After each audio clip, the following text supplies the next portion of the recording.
I'm going to address the question that keeps popping up. What has my country come to? What has my country come to?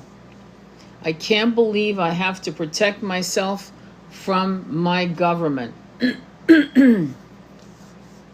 Well, this is what the Native American people kept saying to you. This is what the African Americans kept saying to you. Why do you think people passed? In Hollywood, a lot of Hispanic actresses passed as white. It just made life easier. A lot of light-skinned blacks, a lot of multiracial blacks, like W.E. Du Bois, the founder of the NAACP. His father was a white man. He's a product of a multiracial family. That's what people had to deal with. So I'm watching women sitting in their cars, people crying, saying, how can I protect myself from why do I have to protect myself from my government? I think it's time for many of you who are Asian and white in America to start watching movies like the Tuskegee Airmen with Lawrence Fishburne. Watch that movie. Watch what they put those black pilots through and how fucking racist the segregated army in World War II was. To the point where my father, who was a black GI in Patton's Third Army, 761st Tank Battalion, to the point where and this is a fact, this is not even hearsay, I'm not trying to piss you off, to the fact that these men, Native American men, actually joined the armed forces while Japanese were being interred because of the color and the way they looked, Japanese internment camps. There was a Japanese platoon that won the highest awards you can win in this country as soldiers. No one talks about that ever. Never. And yet their relatives were in concentration camps right here. So I'm a little pissed off that we have allowed segregated American history. If you want to learn about Black history, you had to go to a university or city college and take a class. If you wanted to learn about women's studies, Chicano studies, you had to take the classes. It was never taught in high school. Never. Elementary. Not really. Barely.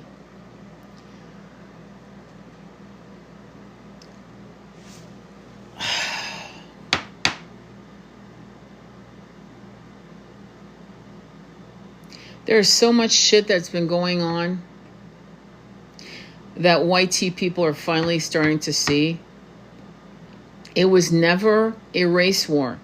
It should have never been a race war, but it always has been instead of a class war.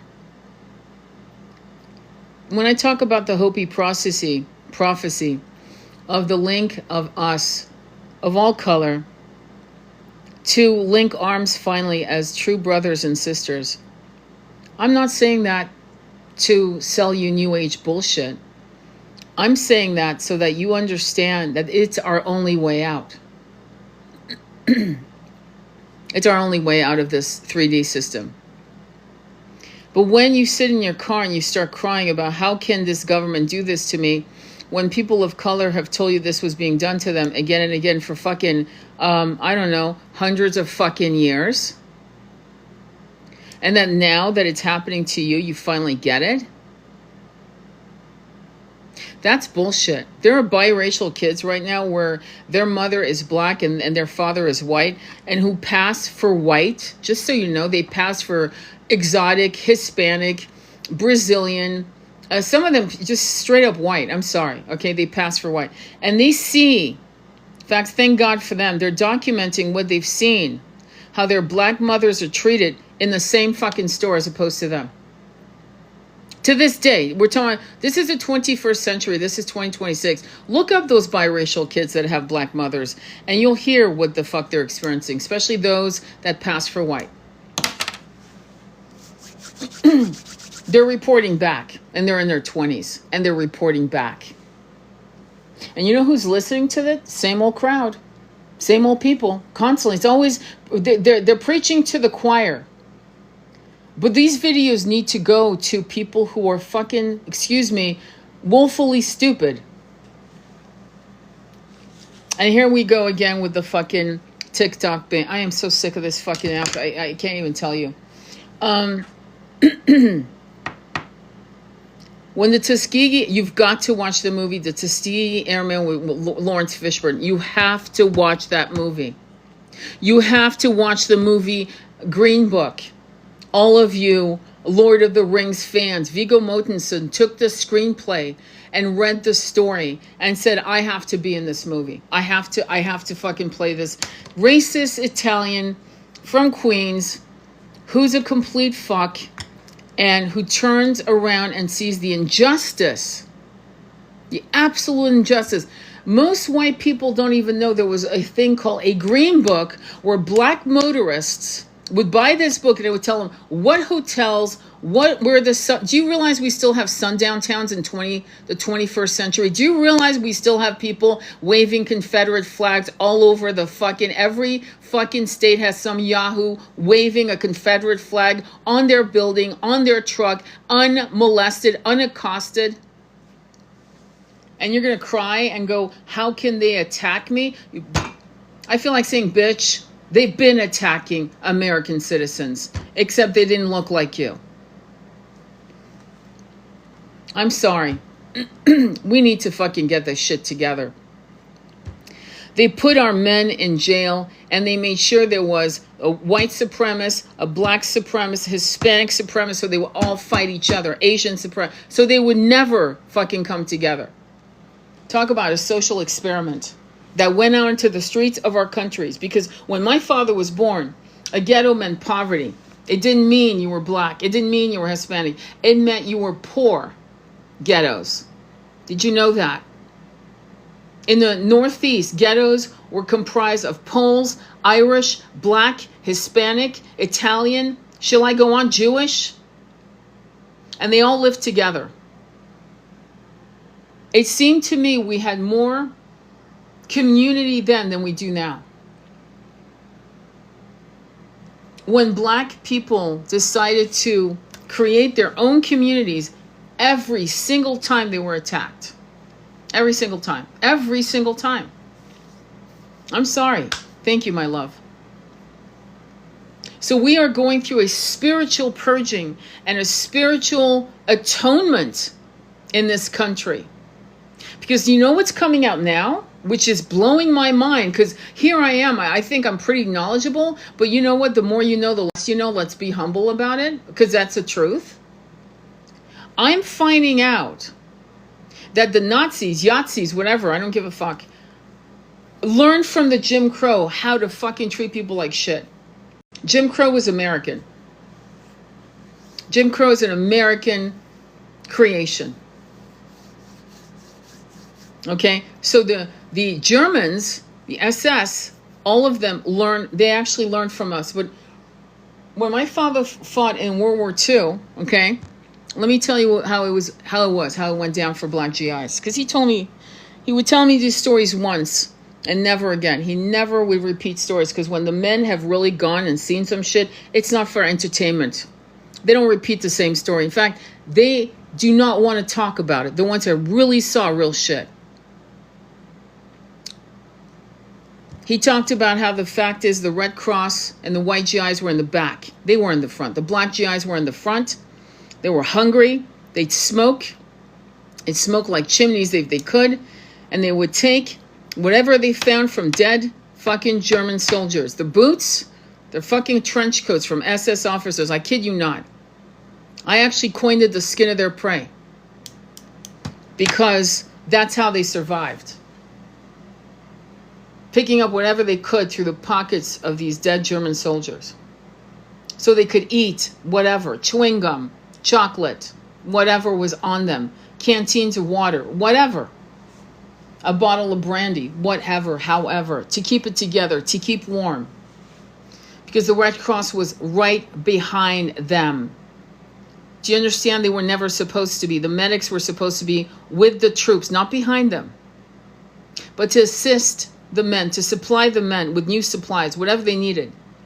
Black GIs never got that.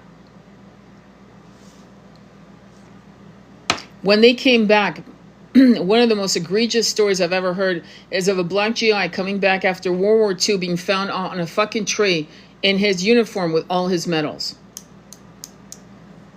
So when people say, I don't understand why my gut, well, because they fucking actually criminalized nothing less. In other words, Jim Crow was the law of the land. And the barbarity of that truth has never, it's like when black people say this shit, it's almost like, shut up, it's none of my, okay, fuck slavery. Here, we won't talk about slavery anymore. We're going to talk about Jim Crow, which ended in 1965. That's why James Baldwin, Tina Turner eventually went to Europe. Eartha Kitt went to Europe. Richard Wright went to Europe. Josephine Baker went to Europe. And names I don't remember went to Europe. They went to France, actually.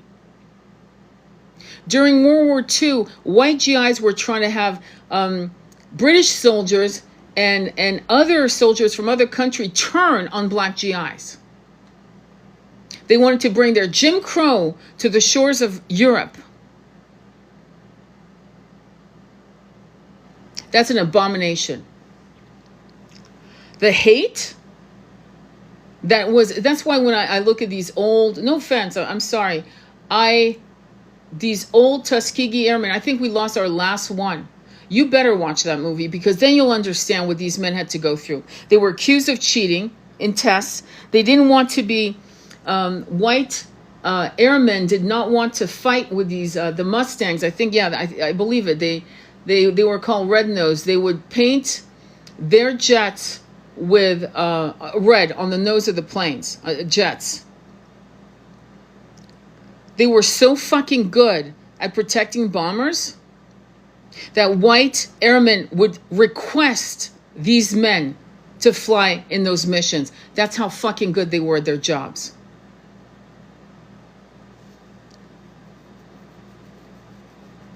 Many black men stayed behind. They stayed in Europe. They stayed all over Europe. And they ended up marrying European women and having biracial children. Those children are my age today. Many of them much older, 10 years, 15 years older than them. They're scattered all over Europe. Somebody was talking about Alexander Pushkin, who was the son of a blackamoor, a prince. I think the guy's name was Ibrahim something from Ethiopia or somewhere like that. But anyway, Alexander Pushkin architected the Russian language, and it's Peter the Great sent him to Paris to study, civilization, to bring it back to Russia. Alexander Pushkin was a quarter black. It shouldn't matter. See, that's the problem with our world, especially this country. It shouldn't matter what color a person is. That's the whole point. It should never have mattered. But here I am having to express it. Why? Well, I'll tell you why. I'll tell you why I'm bringing that up. Because he is the father of Russia, Alexander Pushkin, a man who's 1/4 black, who basically in the one drop law would be black, period. End of story. No discussion here. But let's continue with this dialogue because I'm getting sick of the bullshit of denial of people sitting in their cars and crying, going, I don't understand why my country is attacking me. Well, because it's been attacking the Native Americans and the fucking African Americans for fucking 250 years or more. That's why. And now that it's affecting you, you're crying. My husband, who was mixed, African American, looked like Muhammad Ali with green eyes, Choctaw, Pawnee, Indian blood in him, Scottish blood in him, constantly stopped in the 80s for having a gorgeous car. Constantly stopped. I mean, it was a joke. For having a 911 Porsche, for having a 1959 Corvette and a 1957 Corvette in the 80s. Constantly stopped. The man never spent 1 fucking hour in jail. He never spent 1 fucking hour in jail. He never broke the law. But a lot of people never broke the law and were accused of shit they never did.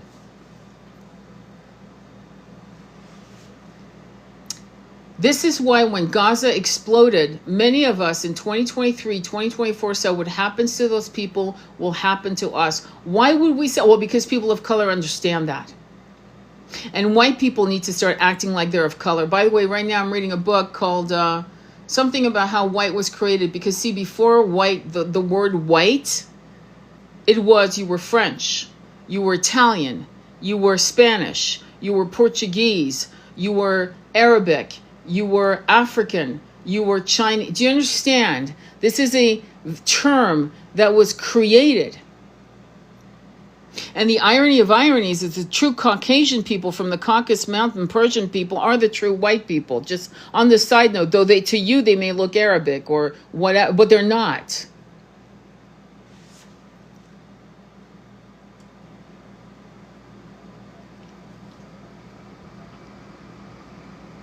The imperialistic system of capitalism that has created and started to choke people of all colors. I mean, this is why the Irish weren't considered white. They were considered gray, the N-word. It's funny, but it's not funny. The game of completely destroying people's humanity and their rights to human rights has been done by the 1%. Period. End of story. To control the masses. And it's used religion, and it's used subjugation, governance, it's used weird ass fucking laws. I mean, honestly, one day in 200 years from now, they will be in shock that we ever had a Jim Crow system. I remember telling my husband that the Kentucky Derby, that the first jockeys in the Kentucky Derby were young black men, black boys. They were kids. And he said, how would you know? I go, common sense.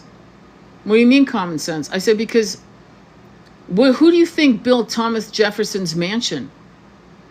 Who do you think built the rocking chairs? Who do you think made riding boots and suits and ball gowns? Who do you think was sewing all this shit, doing all this shit, creating fucking whole houses, whole furniture systems, pottery? Should I go on? Slaves and former slaves who had skill sets. So of course, who would be breeding and raising racehorses would be young black men. Sure enough, look it up. Kentucky Derby. First jockeys were 14 years old and they were black. And when Jim Crow came into play overnight, they weren't allowed to be jockeys anymore. They became exercise boys. He was in shock. My beloved Irish man, my beloved twin, was in shock as well. We have to start using our fucking brains to put two and two together. Because every pair of shoes, damn near every pair of shoes that people wore in the South, in any slave state, was made by slaves or ex. That's why they could actually come and create little hamlets, villages. And the jealousy rose. And PBS's destruction, the destruction of PBS with public funding, took away the only 28 days in a month that would actually give you the ability, you an American, I don't care what you look like in the mirror, you as an American could actually sit your ass down and take the effort to fucking learn about Black history in February. 28 fucking days. And now that's going to be gone with Prager University's bullshit propaganda, white supremacist agenda. That means Native Americans won't be talked about. Means Hispanic contributions won't be talked about. It will mean that we will never again. Do you know how many fucking documentaries there are on the Japanese internment camp? I think there's 20 at most. And the Native American, it's less than 40.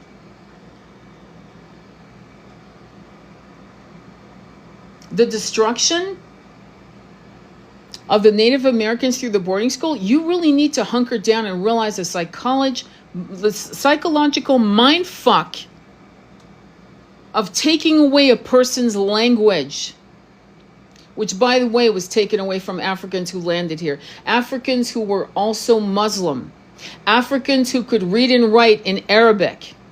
We don't talk about that enough. Educated, scholarly Africans who were chained. Not that being uneducated or not being able to read your own name or write it makes you less than somebody who can, because some asshole's going to come up with that one too. But it's funny how Timbuktu, the oldest university in the world, oh, you're going to Timbuktu, became a fucking joke. The concept of dehumanizing human beings, the fact that racism is taught. Jane Elliott spoke of it with her brown eye and blue eye test, which really had people crying. I remember watching her do the blue eyes and brown eyes test. 1 hour. I think it was on the Oprah Winfrey. It could have been Donahue. I don't know. I forgot. But I remember how people were fucked up with the blue eyes. Like they were incensed. And her famous question, if you want to be treated like a black person, raise your hand. No one raises their hand. And she said, maybe you didn't understand my question. If you want to be treated like a black person, raise your hand. Oh, she said. So you know what's going on with the black people here in America. You know what's going on. But you don't want to be a part, because you don't want to be a part of it.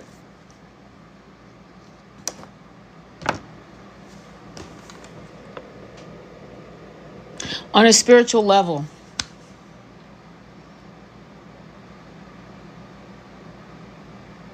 people who have incarnated as white people who are now absolutely advocating for people of color, black people in particular, are reincarnated souls that were once black who lived the injustice of being a black person in America.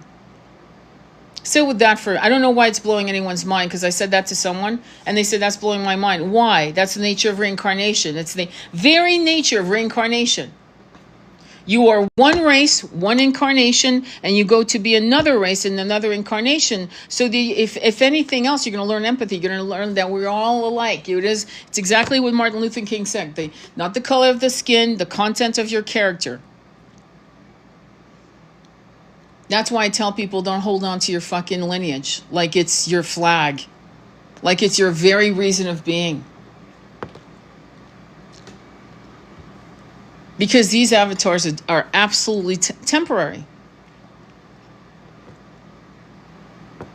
And God bless, there are a lot of white people right now fucking speaking the truth. Finally. And there are black people who have always spoken the truth, but finally they're being fucking listened to and respected. And I mean, listened to. With no defensive crossed arms over the chest, like, well, that's not me. I didn't do this. Who said you did it? The government did it. It was law of the land.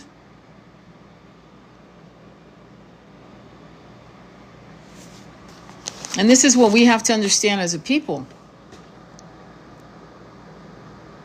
But I suggest you learn American history, and I don't mean the segregated kind, and I don't mean the Prager University, you motherfucking pieces of shit, weak-jawed, fucking knock-kneed, pigeon-toed fucks. The nerve that they want to fucking breed their own, that seed into, can you imagine? Fucking lowlifes. Lowlifes. Because the people I've come across, both white, black, mixed, Asian, red, whatever, polka dot purple, the people I've met that are solid, they're solid. And they realize that racism is a dead-end street that fucking hurts everyone involved. Everyone gets involved in it in some aspect by compliance, apathy, denial, defensive energy. Everyone gets involved and everyone gets harmed by it. Ultimately gets harmed by it.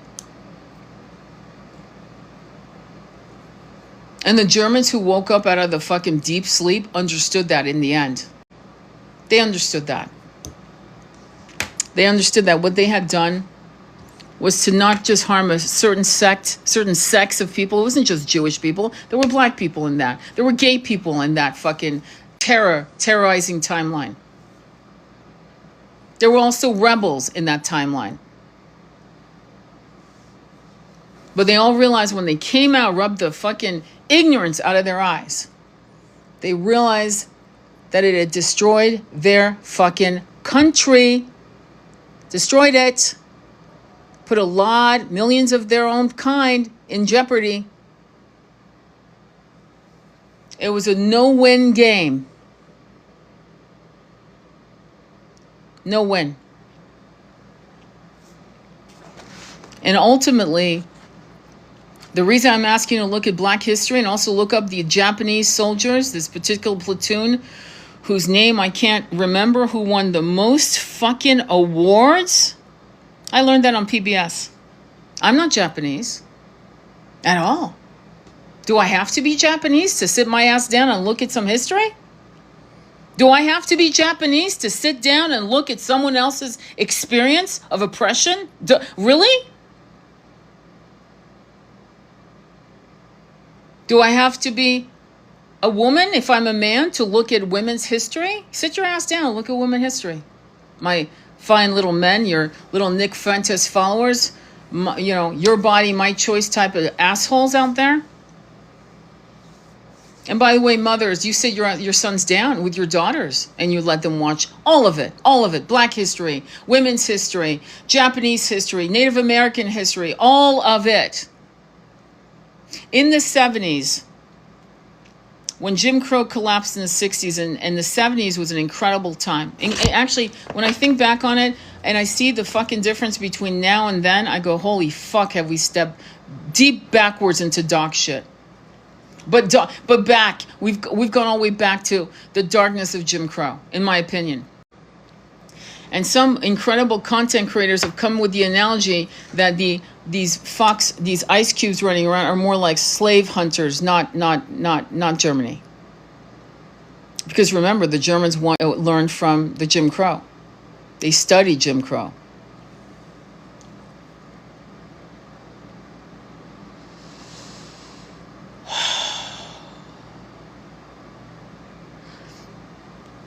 I think this is the final collapse of racism, to be honest. I really do.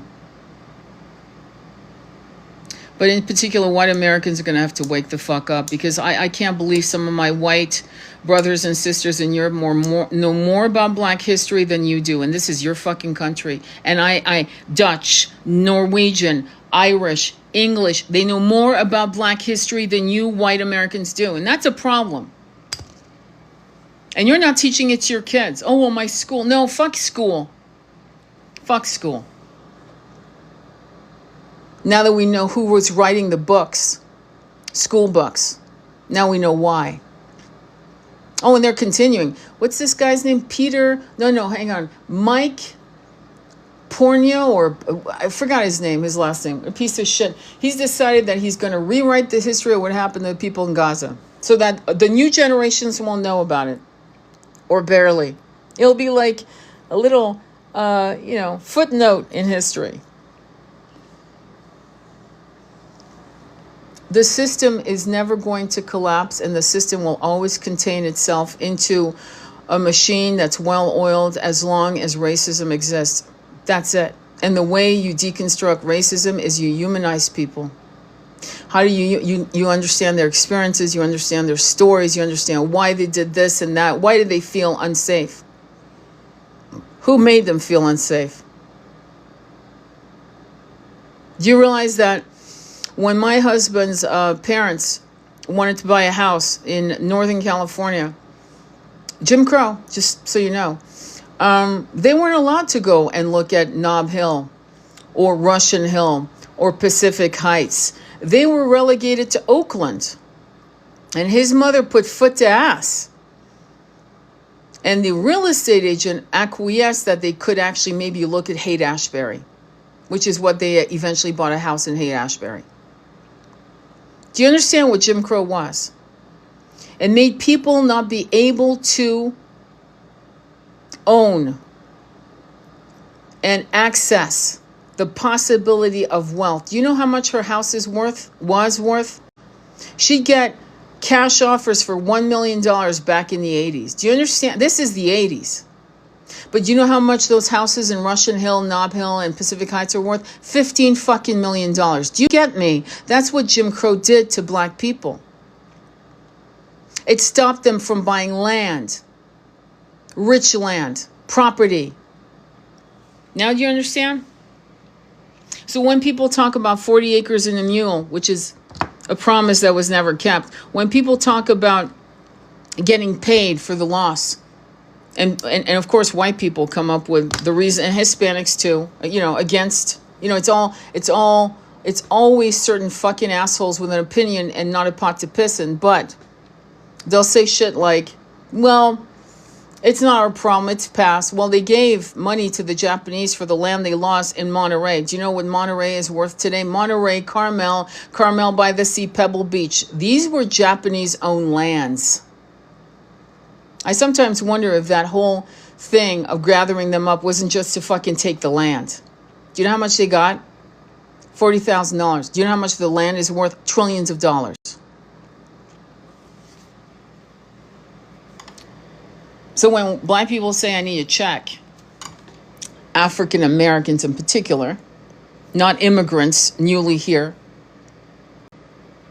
it's because they lost the opportunity quite often to own something that would give generational wealth. And the fact that now Native Americans are under attack once again, having to prove they're Native Americans. Remember that famous Chilo Lay fucking Senate hearing on they don't look Indian to me? By the way, Mike Tyson, where the fuck are you? Because you said he wasn't racist. And Mike Tyson, where are you? All the black sports guys that said that, Cheeto Lay was fucking one for the people. Where are you guys? Because you sure are fucking silent. See what I'm saying? Why did I say that? Because unity, fraternity, sisterhood, brotherhood isn't a skin thing. It's not a skin color. It's a philosophy. It's an integrity. It's honoring human rights. And human rights has no color. It doesn't.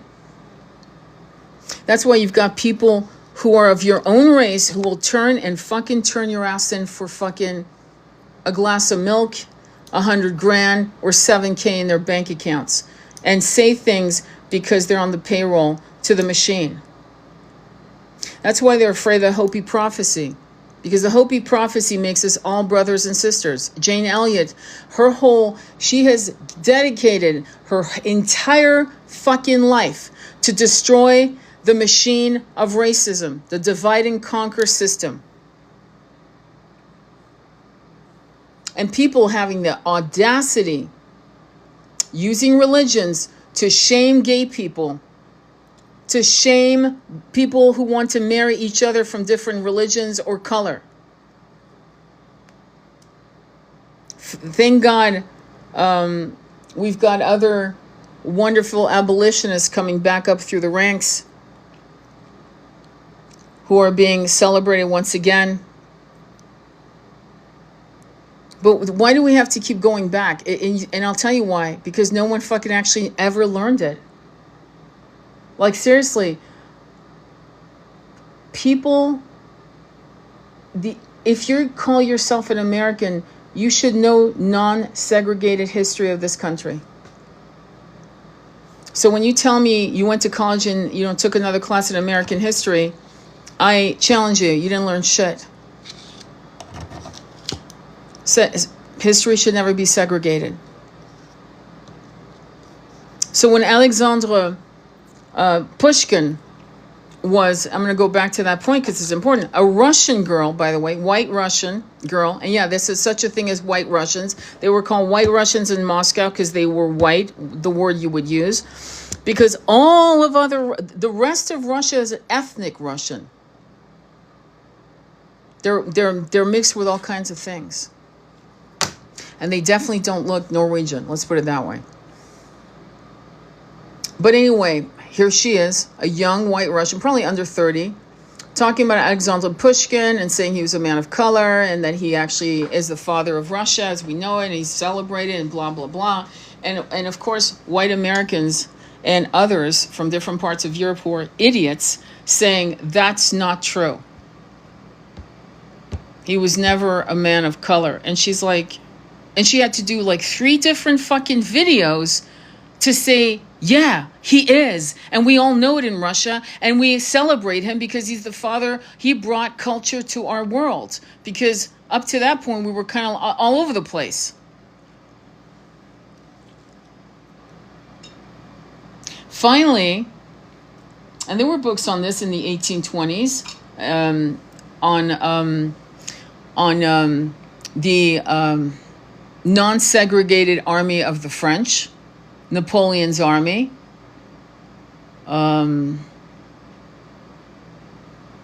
This concept of interracial dating that people think is new has been going on for centuries, but in particular, it was very common in Italy. Where do you think Othello came from? Shakespeare wrote Othello.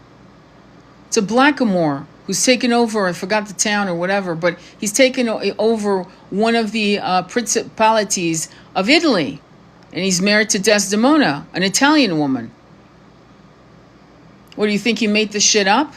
No, he wrote about what was happening. There were blackamoors who owned Italy, Spain, Portugal, France. What do you think? They stayed in their own corner? They didn't intermarry?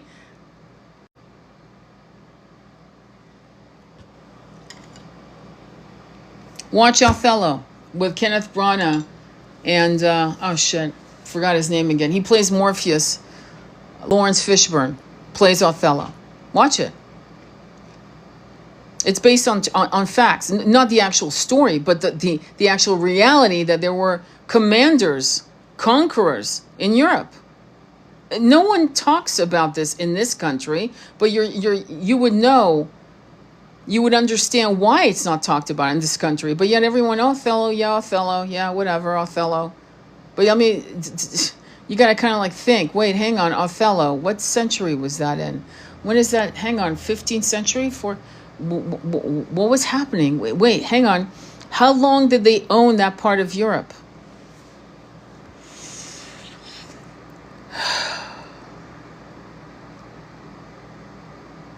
The 1% machine is all, the billionaires are always going to push racism.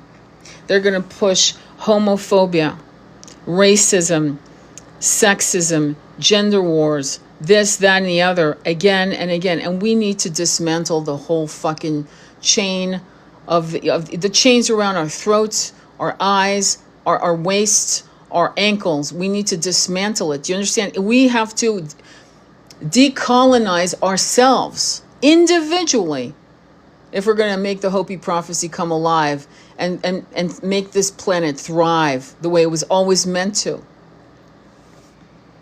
But Viggo Mortensen, your hero in the Lord of the Rings, thought it was a good script. Let me do the Green Book. Oh my God, yes, important.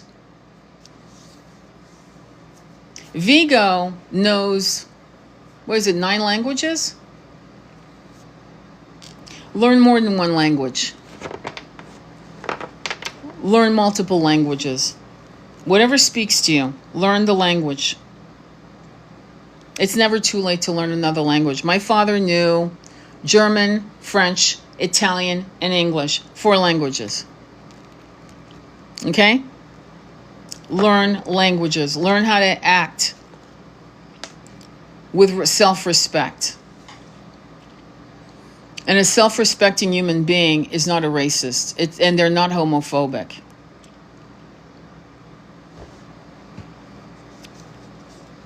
So when you sit in your car and you wonder why your government has attacked you, instead of having a pity party, ask yourself how many women and children of Native American and Black ancestry have gone through that for their entire fucking lineages on this soil. And why no one ever batted an eye, never believed it. It's kind of like you saying to your mother that Uncle Billy's been playing with you for years and your mom fucking denies it and slaps you in the face and says, shut up, you're a liar. I should put it to you in some perspective.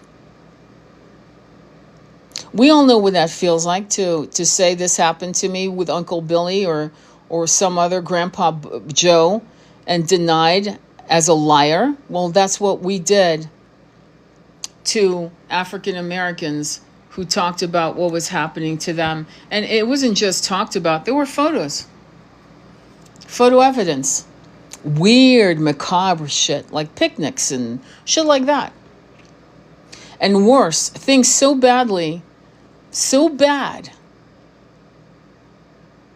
And yet, if we taught that to our 10-year-old children, if we taught women histories, if we taught that in the ancient world there was a tribe of warriors, special forces called the Sacred Band of Thebes that were gay men, for the all time, I'll just call it married to each other. I'll just say that. Married to each other, committed to each other, in packs of love, going as Navy SEALs, Green Berets into battle, celebrated across Greece as the most powerful warriors. That Alexander the Great, Philip of Macedon, knew them, revered them.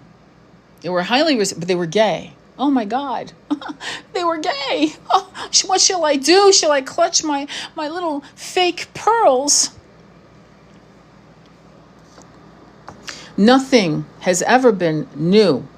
We have intermarried, we are intermixed, we have been gay, straight, bisexual, polyamorous, monogamous, we have been celibate. Nothing is new. What was done is everything I just said was weaponized against us to divide and conquer us. That's new. That is new in the last 450 years.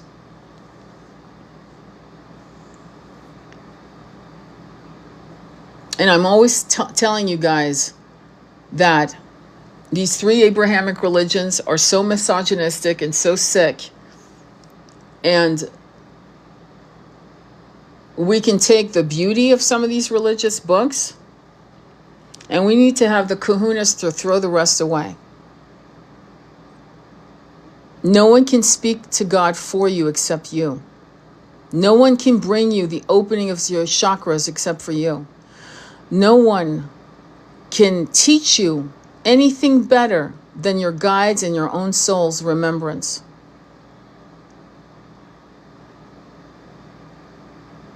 But we need to start seeing the beauty of our diversity as a people, the diversity of our people. Fuck these religions. I'm serious. Fuck them all.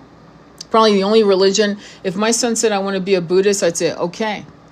Because I've never seen a Buddhist take a pew-pew and point it at someone and say, kneel to me in God, and I will show you the way, or you will end up in hell. I've never seen a Buddhist do that. We've seen what the Walk for Peace has shown us with these evangelistic nuts who are both zealots, fascist, misogynistic, racist. They've shown themselves.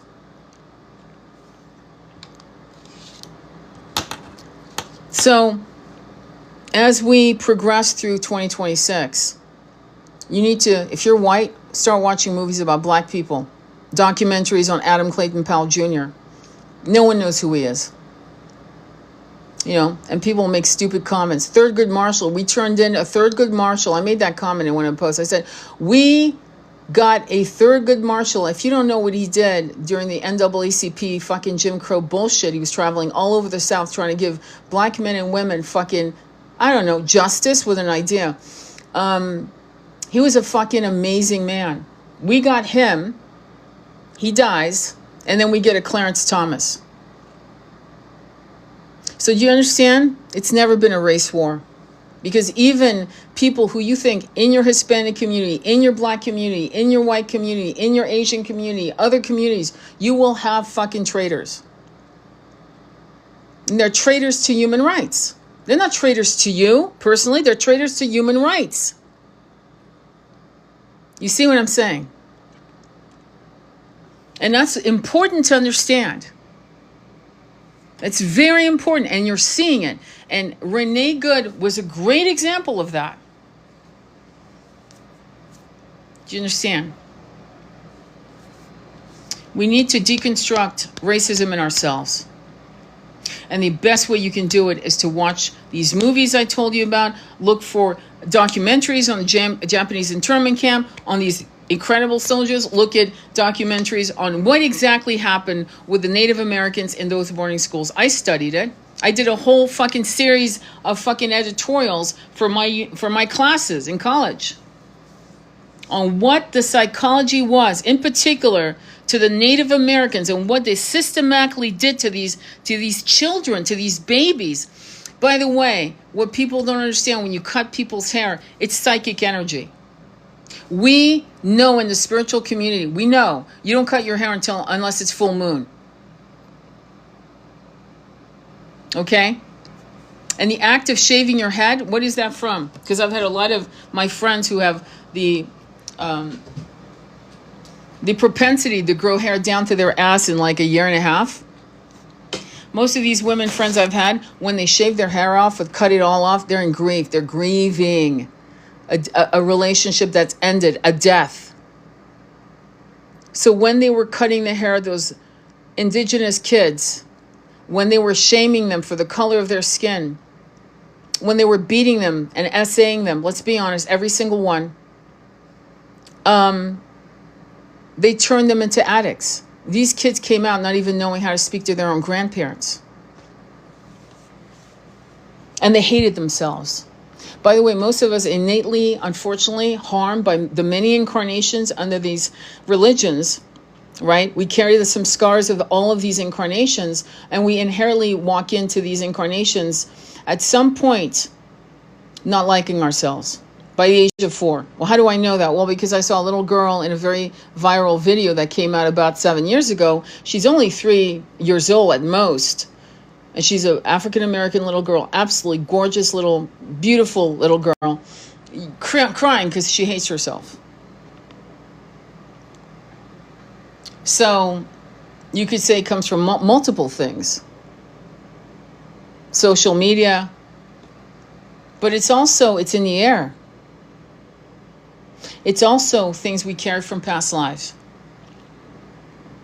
Self-loathing has multiple components. It's also genetic, a genetic DNA memory, epigenetics. It's a memory from your ancestors that you now embody in this life.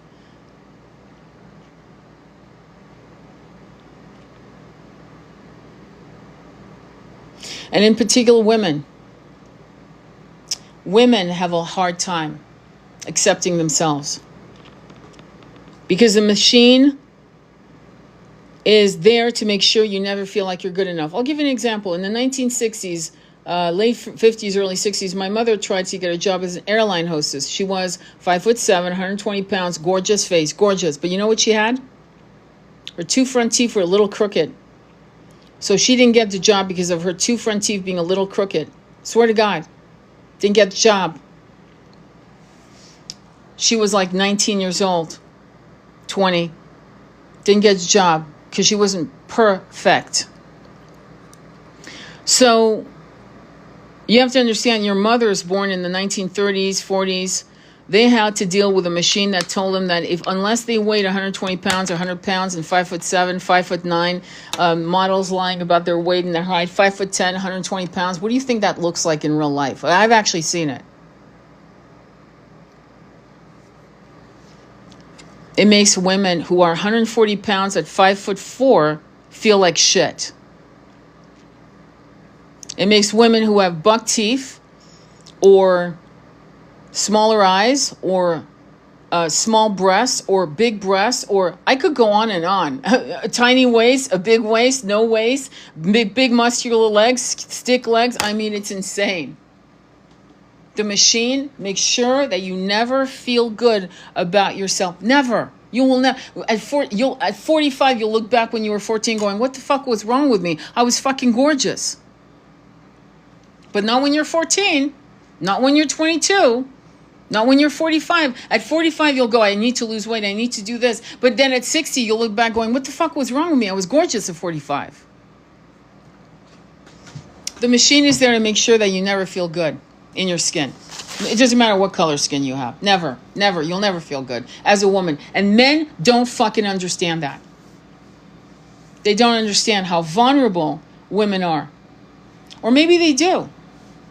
Because you got some sick fucks walking around who make sure that whatever women don't feel good about, it's like pouring salt on those wounds. But my point to you is this. If you want to win 5D, if you want New Earth, if you want the Hopi prophecy, you cannot fucking be a racist. You cannot be homophobic. You cannot be misandry. You cannot be in misandry either. It's not even about all. It's not all men. It's that we have to protect the good men. Because see, what's happening, and I was telling a friend of mine, the good men are taking their lives. It's the assholes surviving, like the Nick Fuentes of the world. The 5'2" midget fucks like Ben Shapiro, guys like that, who have to pay, and still, even if they, like, very rarely, there are women wouldn't even do it for money, okay? Let's put it that way, and I'm not joking. So you've got these weak fucks walking around who don't have a pot to piss in except a bank account. That's it. And that's it. That's all they got. They don't have sense. They don't have power. They don't have integrity. They are racist. Let's be honest. Have I said anything wrong so far? They probably can't fuck. I doubt it. Because a man that's angry at women can't fuck. Because I'm just going to be straight up. When a man knows how to fuck a woman well and make love to her well, guess what happens? She surrenders. Just because it's so fucking good. It's so fun. I remember a friend of mine. He was a friend of mine who, I won't even say what color he and his family was, because it doesn't matter. But because it's international truth. It's international. He said that the reason why his aunt couldn't leave his uncle, who was an absolute philanderer, meaning he cheated, was because he was too good in bed. That's what weak men don't understand. But then if you can give a woman who has a brain good pillow talk, spiritual conversations, there are a lot of women right now leaving men right now, left and right. And again, not to put you on the spot, but I am going to ask you this question in a minute. Many women leaving because men are not taking what's happening seriously in this country. And my question to you women is, for you not to have serious pillow talks with your man, was he that good in bed that you couldn't think of asking, how do you want our kids to be raised? Have you ever been with women aside from my color? Because if the answers are no to some of it, like if you're with a man who's never said, I've been with black women, I've been with an Asian woman, I've been with a Hispanic woman, I love women, I just love women. I just think they're all beautiful, right? I've been with them petite, I've been with them big, I've been with them tall. If you've been with a man who's never had an experience of being with various women, then he probably doesn't really like women. Do you understand? It's like a buffet. It's like me going to a beautiful 5-star hotel buffet, and I'm going to the dessert plate, and I'm having seafood, and I'm having the omelet stand, and I'm doing... Do you understand? Because I love food. I fucking love food. So, of course, I'm going to try everything. I've been with various types of men. Okay? I've had crushes on various races of men. If I couldn't have them, at least I crushed for them. But when a man only has a type, if he fetishizes a race or stays with his own, fucking red flag, red flag, red flag. Because if by the time a man's 25 and hasn't fucked at least two different types of races, there's a red flag. Please wake up, women. Why are you having babies with men who don't really adore every nuances of every spectrum of the face of women, and women come in a rainbow of colors? Is not the point. So when women are going, oh my God, I know he was a Trump supporter and I wasn't, but I still married him and had a baby. Why would you have a baby with somebody like that? Why would you do that? Unless there were other things and you thought, well, he's brainwashed here, but he's really open here and he's open there. There are women who literally had to hear their husband say Renee Good should have followed directions, right? Things like that. But you see, if he was against women marrying women, if he was against men marrying men, then already that's a no to a marriage contract, and it's a no to having kids. I'm not giving you my womb. I don't want your seed. Like, I don't want your seed. And you know what it shows me? Because that's really the top of my life. The selfishness and entitlement that as long as it happens to other people, it's not going to affect me. Well, newsflash. You're married to an asshole. You always were married to an asshole. You didn't give a shit until it fucking happened and you realize I'm not safe with this person. When at the minute it became you, then you cared. That's how racism, sexism, and entitlement works, my friend. When you don't give a fuck about other people's suffering, and because what's happening in the kitchen tables of America is women are saying, oh fuck, I'm married to a guy who's weak, entitled, stupid, not urgent, telling me I'm crazy to overreact. He's not going to protect me or our kids. Oh shit. The passion of empathy is a must to anyone you decide to marry. You don't have kids with men who don't have empathy for other races, other cultures, other countries who are suffering. If your man is sitting, if your man was telling you about Gaza, it didn't matter, it's none of your business, move on, it's their own battle, like, let's move on. You're getting too involved in what's happening to those people. If he said that about Sudan, if he said about anything, then you should have fucking walked on that day. Because I can tell you, my father, my two beloveds, my son would have never said that. Never said, what do you, whatever, let's move on. When we talk about something fun, you're being a bummer. And yeah, I blame you, women. You fucking deserved, and you had children with that. You actually brought that DNA of that kind of fucking stupidity and short-sightedness and racism into your fucking womb. Your fault, because you didn't give a fuck about anyone else. It's just that you sat in horror in your kitchen table going, I'm fucked, I'm not safe with this guy, he's not going to be able to protect me. That's right, damn right. Empathy is the first thing that you want to know about the person you're going to couple with. Empathy. Well, what do you think about politics? I don't want to talk politics. Well, what do you think about human rights? Human rights. What do you want to talk about human rights for? Well, what about, gay, males marrying males? I mean, how do you feel about the right of gay people to marry? Come on, just follow the Bible. What does it say in the Bible? And women like that, see, that's why I have I'm sorry, I don't have any empathy for these women. Because they're still not going to get the whole fucking picture. They're still not going to sit their kids down to watch Black history, women's studies, Asian studies, Hispanic studies, and indigenous studies. They're still not going to do it. They're going to walk out of there with one side of their story. And what was the side of the story? It's going to affect me. One woman had the gall to say she voted for TRUMP and said, I wanted to protect my family because after all, survival is about us taking care of us and our families. Wrong answer. Because every great society, and I mean great, the place where, you feel safe, you've got community, people love you, you love them, you take care of them, I got your back, oh, you don't have bread, I'll make you bread, I'll bring you soup, communities like that, yeah. They cared for other people that weren't their direct bloodlines.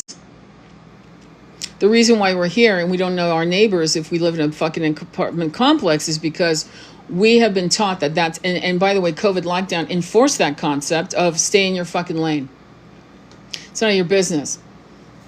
Oh, no, don't get to know your neighbor, wear a mask. Oh, no, 6 feet apart, but like once you're on an airplane, you can sit elbow to ass next to each other, but make sure you have that mask over your fucking nose.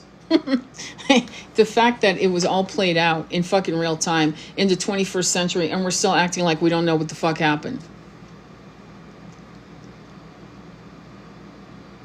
Racism is something you have to deconstruct. You're going to have to deconstruct it. Racism is really a problem.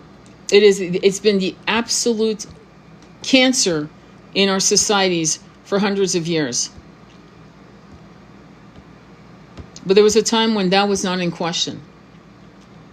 Your race was not in question. What was in question was your power, your money. How much money did you have? They didn't give a fuck what color you were. If you had money, 500-600 years ago, if you had money, if you had power, if you owned, you took, you conquered, it was yours. They didn't even care what religion you were, really. It was like, that's all written by fucking other people.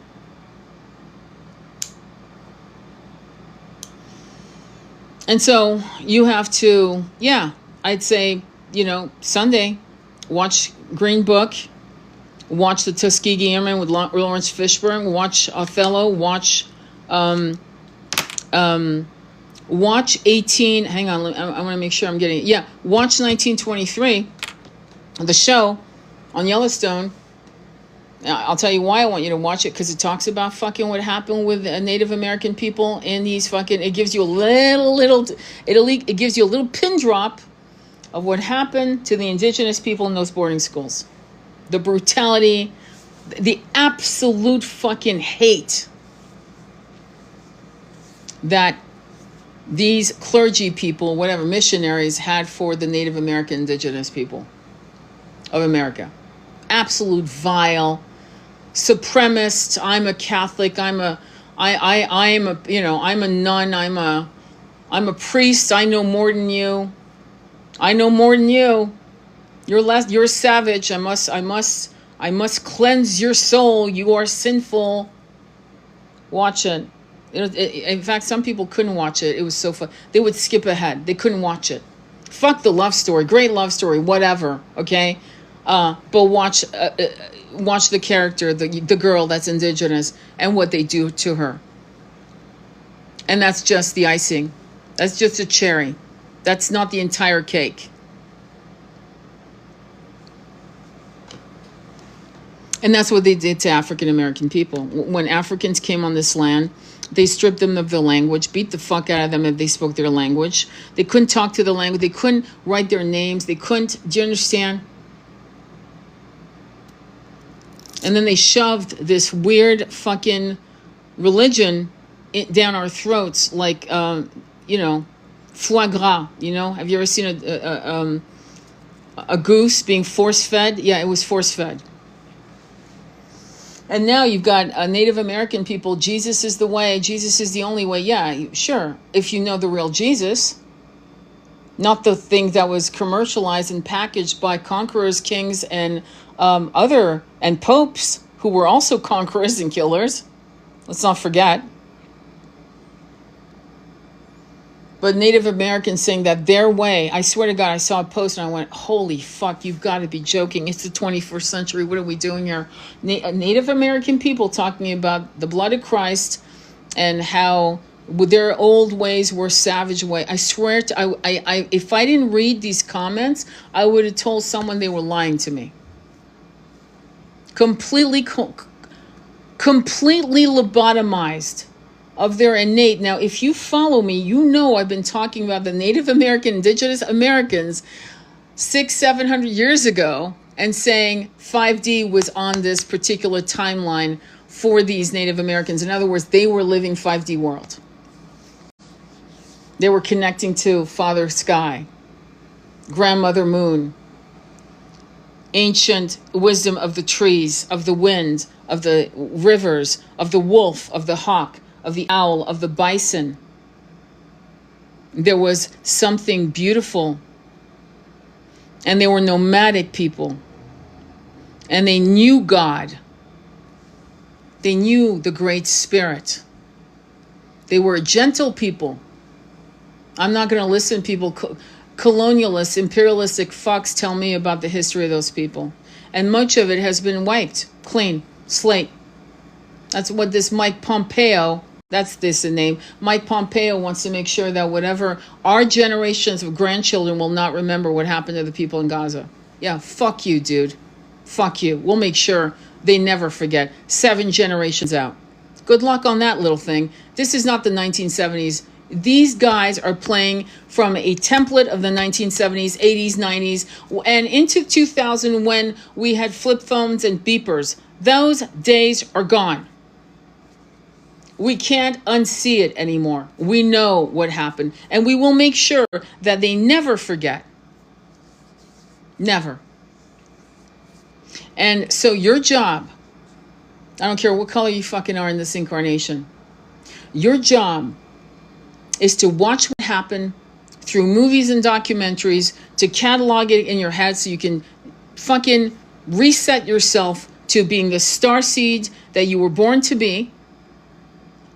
Because knowledge is power, can't be denied. It will actually clear your brainwashing and create a new set of energies inside of you to go back to the ancestors that I call on, that you should call on, is your starseed brothers and sisters, the Lyrans, the Pleiadians, the Arcturians, the Andromedans. Those are true, active participant in our awakening. True ancestors. Everything on this planet has been a mirage. And it has been controlled by a certain sect of reptilian minds. You are going to see a lot of asleep people who still think they're victims. But they won't be feeling like victims anymore if they fucking make the effort of realizing that they were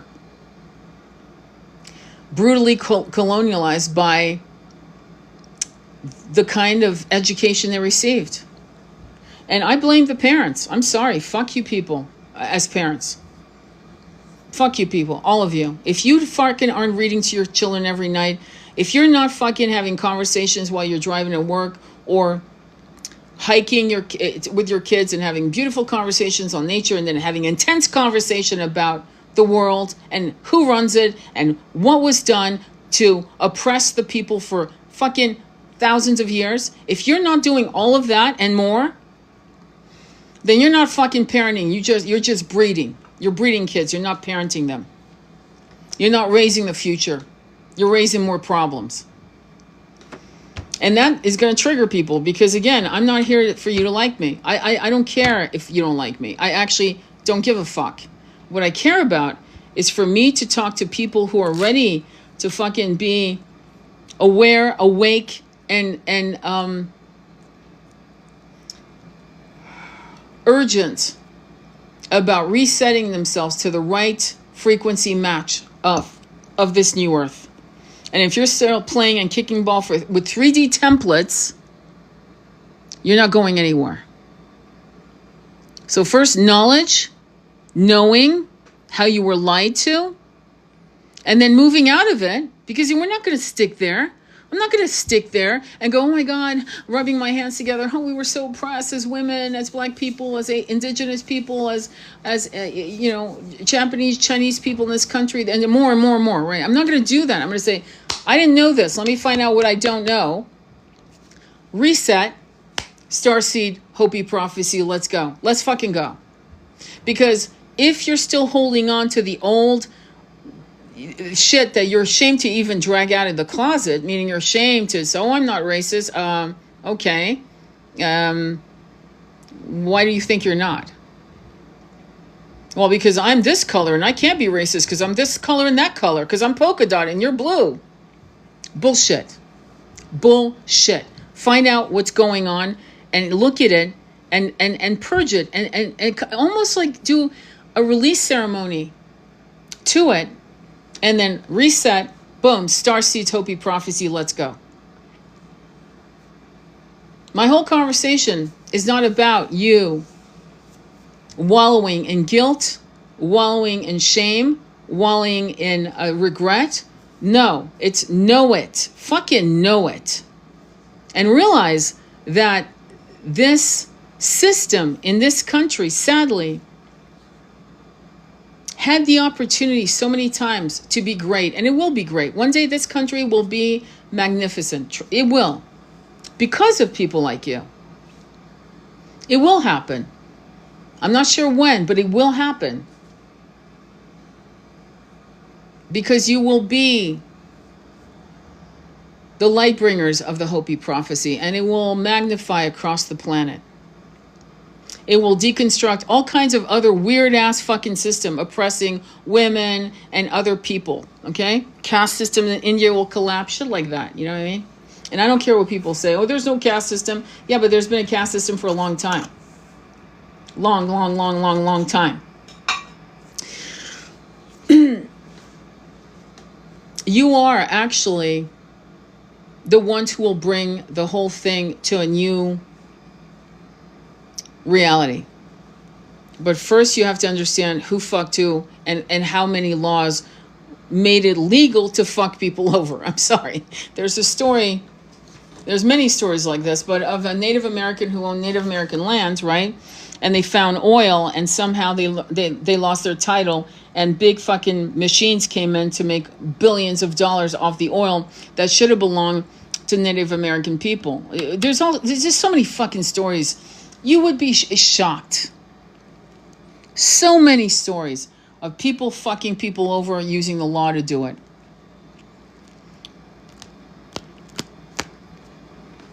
I think it was in the 1970s where Native Americans were allowed to have a fucking American passport.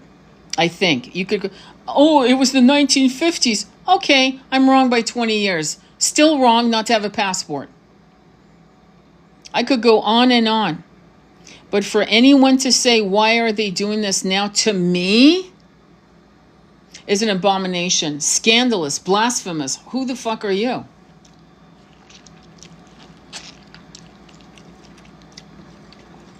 Call yourself out on it. Call yourself out on it. Tell yourself, what the fuck is wrong with you? Okay, you know what? I've been an asshole for the last 30 years of my life. But now today, I'm not going to be an asshole anymore. I'm going to take responsibility for what I know, what's been hidden, why it's been hidden, what happened, how it affected me, how it affected other people, but mostly how it affected other people. And I'm going to develop some real fucking empathy. I'm going to realize that what happens to a person fucking 20,000 miles away affects me ultimately. Ultimately, it will affect me somehow, some way. But you know what's more important? Even if it never affects me, these people matter. And I will write letters, and I will post things, and I will repost, and I will support, and I will say things that make people uncomfortable. And when people say to me, we don't talk about politics and religions at the dinner table, I will politely decline the invitation. Oh, really? Well, I'm sorry. I don't waste my time on petty talk about bathrooms and bullshit. Thank you. Why do you think in the baby boomer generation, so many young males were gay from Texas to Idaho to Iowa and had to move to San Francisco to build a community to feel safe?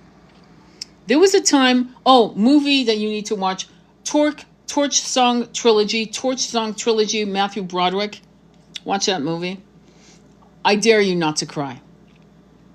There was a time in the 70s, beyond that, I wasn't there, so I wouldn't know, but I'm sure beyond that, where to be gay, to be trans, still today, but definitely then, I saw it a lot with gay males, they would literally beat the shit out of a person to death. They did that with black men, gay men, I could go on and on. So the gay population created in Castro Valley, San Francisco, shout out to Castro Valley, best time ever there, a community of like minds. And so guess what's happening right now? We're being pushed as a people to create communities for safety. Isn't that ironic? The gay males had to do it. Gay males and females, lesbians. And so are we now. We're being pushed to do communities. People are insisting on walking their kids to school. And I'm like, dude, homeschool. What the fuck are you doing? Homeschool. Just homeschool. Have cameras on your house to make sure your kid's fucking doing well. Hey, Joey, get out of the ice cream. You got a math test you got to study for. Just fucking teach your kid how to be independent. Meet other homeschoolers of like minds, spiritualists. not some MAGA crew, red hats, or whatever hats people like to wear today. And go with like minds and create your community, long distance and close up, because that's what the universe is pushing us to do. Don't you see that? The collapse of the evil is in front and center of our eyes. And we get to choose if we're going to still participate in deny. Oh, I didn't know. Really? in the 21st century? Where your fucking phone is a fucking library of information that you can access in 2 fucking minutes. Now that we have AI, it's really actually impossible not to know anything unless you want to not know. I mean, it's really, really funny when I didn't know. Really? I could see you saying that in the fucking 70s and 80s and 90s, but not today. Come on now. We went from DOS to fucking, what was it? What do we have? Oh, discs, floppy disks, where we had, what do we have? MSN and AOL. And still, the internet was showing us the truth. But, okay, so you don't know. I got you. Okay. I didn't know. Well, let's fucking find out. When was the first gay marriage? Hidden. Learned that from a gay friend of mine. First gay marriage, 9th century Catholic Church. When was the first female pope? Oh, we've never had a female pope. Oh, okay. Pope Joan, 9th century. Thank you. Thank you, my love. So, I mean,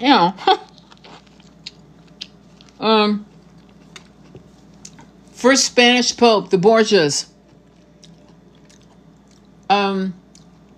The Borgias were Spanish, and just try to put 2 and 2 together.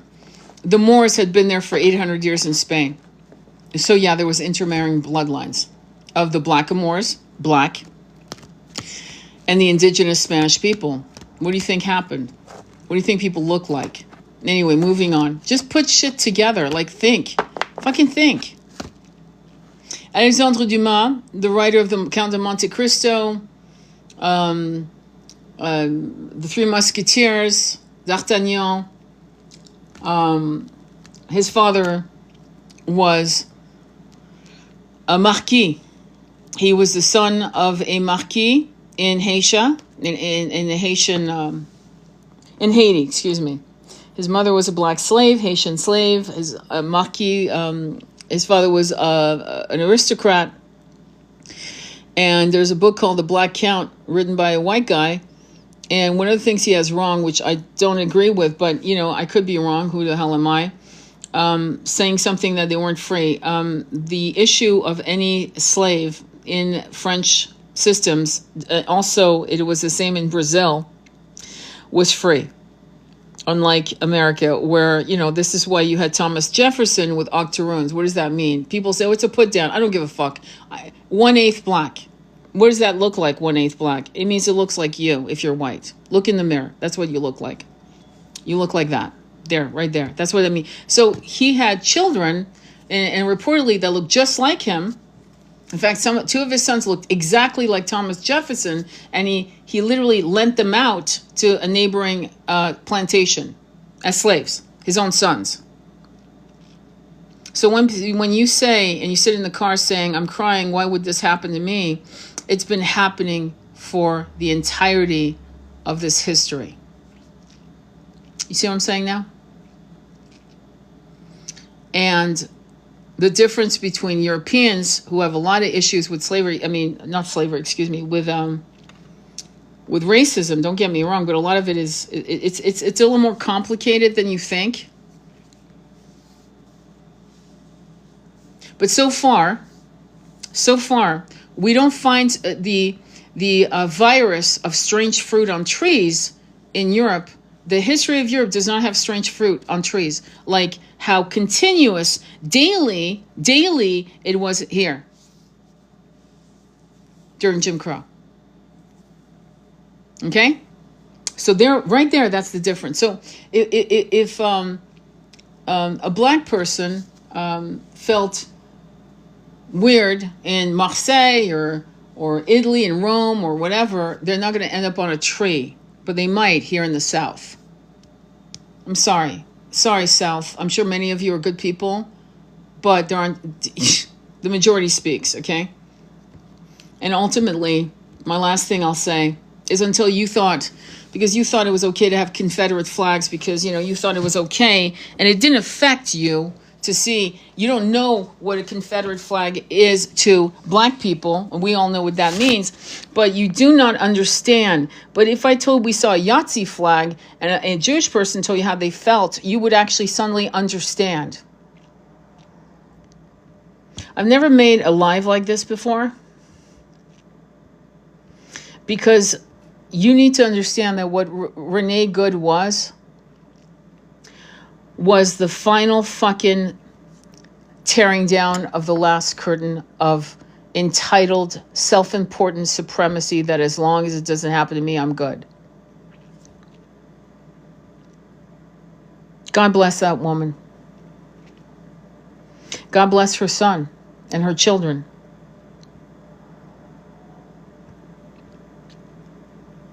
I feel sorry for anyone who doesn't understand that.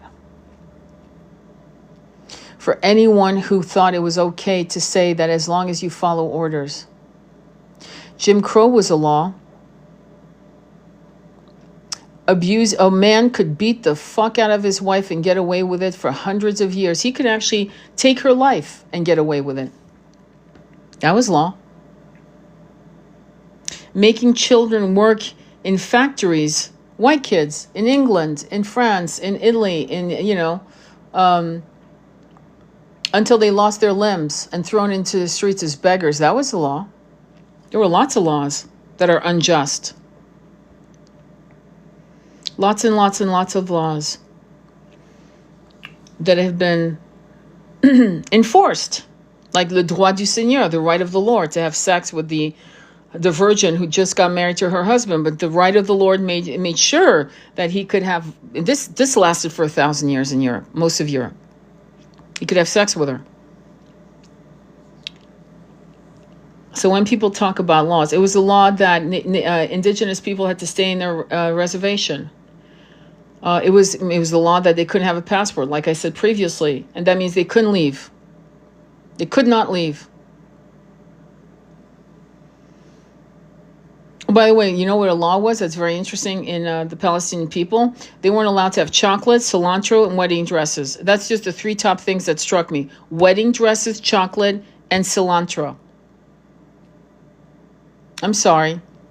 Is a wedding dress a weapon? I'm just asking for a friend. That was a law or rule or whatever you want to call it. We have to be careful with people who think like that. And if you as a woman have never had pillow talk, because see, sex is about opening the truth. Sex has got multiple aspects of healing if you're with the right man or woman.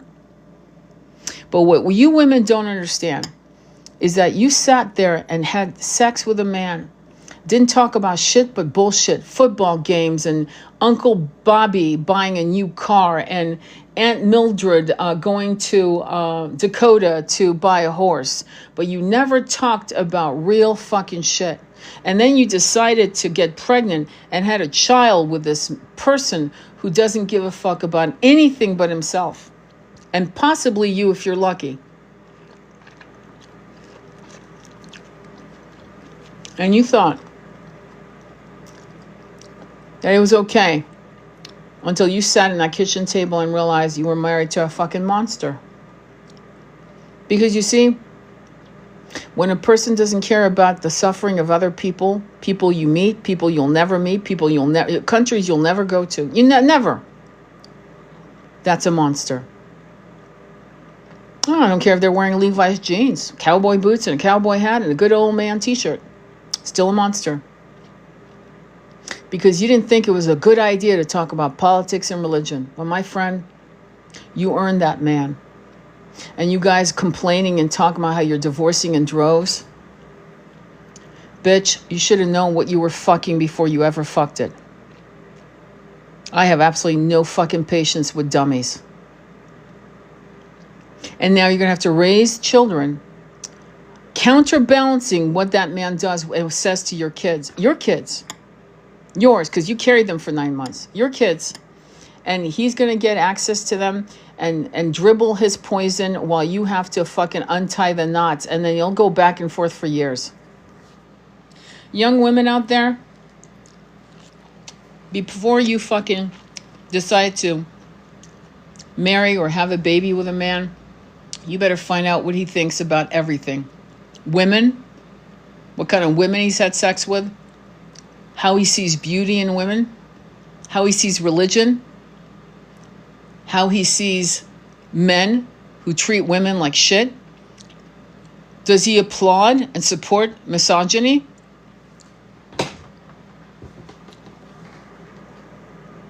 Does he think that following the law is always the only way to go? Is he a transcendental man? Is he a brilliant man? Is he a curious man? Is he willing to flip his fucking ideas, change it? They say, I thought this, now I don't. And that's his pattern throughout his life.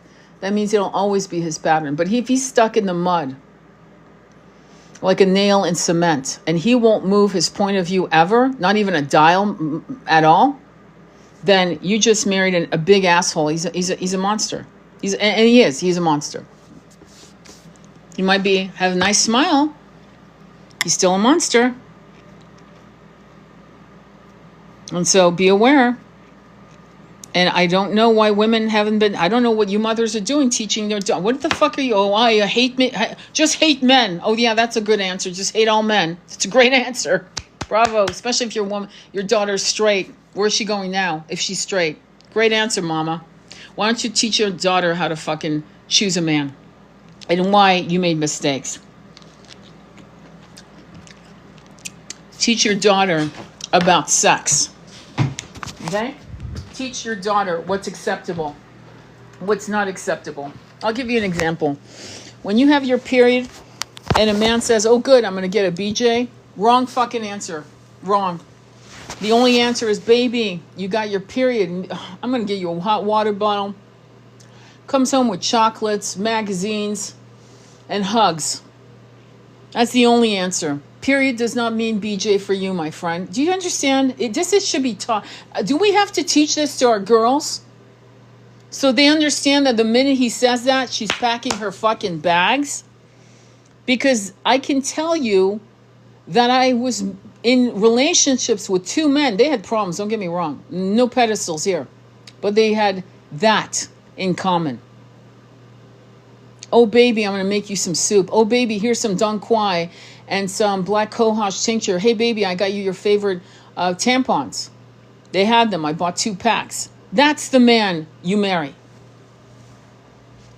Who also has empathy, who actually tears up when he sees a Sudanese woman hanging from a tree. Okay, he should be pacing the floor going, these motherfuckers, it's a good thing I'm not there. That's what you want to hear from a good man. Outrage, passion, urgency. Why is this happening? I think we've raised too many, and it's your fault, mama. Mama, you're fucking up your daughters. You're fucking up your sons. I blame it on mamas because we are the first point. I did a video where I said, the title says, it will be high priestesses that teach men how to be men. Well, it will also be high priestesses that teach women how to be women.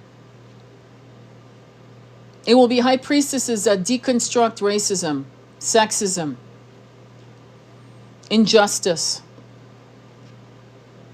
And men, you need to sit down, and I'm so glad I'm seeing videos of men talking about matriarchy. One man, which I reposted, said, we need to surrender to women. And it's not because we're going to hold the reins exclusively for 1,000 years. It's because at some point, when mamas have the opportunity and good men have the opportunity, papas have the good opportunity to raise good boys, good girls, we will be able to hold the reins together. But for now, it will be the matriarchs that create this new earth. Pachamama is a woman, both as a planet and as medicine, on a side note. And so first learn what you don't know, and then forgive yourself, forgive your incarnations when you fucked up, just like I did. I did a reincarnation. I did a whole fucking ceremony on forgiving my reincarnations, all my incarnations in the, in the 3D consciousness of stupidity, conquering as man and woman. And if you think you're too feminine. Oh, I'm just such a feminine Barbie. I've never been a man. You have so much to fucking learn. You're still like you're in the bassinet still. You're still sucking on your thumb. By no means are you there, spiritually speaking. But for those of you who stayed from the beginning to the end, I want to thank you for your patience and for your support. Thank you for liking it.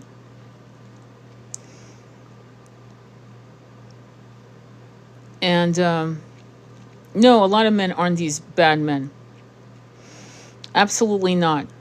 Facts, thank you. Real talk here. This is real conversation. Thank you calling out the bullshit. Yeah, but here's the thing. I'm raising a son. Oh, wait. I raised a son into a young man. I'm not raising a son. I'm mentoring them now. But he's a young man. And he had to deconstruct his own misogyny. Because he had it, believe it or not, it's something in the air. I'm not kidding when I say that. It is marketed to us. Okay? It is marketed to us. The trad wife thing is a joke. It's a ploy. It's to make you feel like shit. Most of us, I love it when men say, there was a guy who was a Christian Coalition zealot, fucking Zionist probably, talking about how, women need to just surrender. And we I own them. You own your wife. You own your wife. Okay, first thing. Okay, let's move on. But he was talking all this misogyny bullshit, patriarchy and so forth. And the analogy I've always used is, if I gave my teenage child the keys to the car and they banged up the front, I'd be like, cool. I mean, it's a mistake. But if the second time I gave them the keys to the car and they fucking wrapped it around the tree, somehow, thank God, survived, I would say, you're not fucking driving for a couple years. You just fucking up. And similarly, that's when men don't understand. Many women will not put themselves in jeopardy of men's poor decisions because, and I'll give you a good example of that. I'm going to make it up, but it's an example you'll be able to wrap your head around. It's a woman. She makes $500,000 a year as a litigator, and she falls in love with a man who decides to rob a bank or something. He crypto corrupts something. I'm just making it up. Of course, he gets popped, and he goes to jail, and waiting for trial. And she now making $500,000 a year, happy. Her life was good. It was fantastic. The sex was good with him when she met him, and they got along on all points except that one point of let's go rob shit. And now suddenly, because she's that woman, loyalty beyond compare, she now pays his legal bills, which are allowed. They're going to end up to be $250,000. His karma became her karma. Do you understand? So women right now who want to leave are unable to leave because they put themselves in a situation as completely handing the reins over to a man who was a toxic patriarch. And she doesn't have a pot to piss in, meaning she has no fucking money. She has no money, no skills, nothing. And who taught her that it was okay to do that? Well, Mama taught. Yeah, go ahead, marry him. You're 18. You don't have any education. You don't have shit. You don't know anything.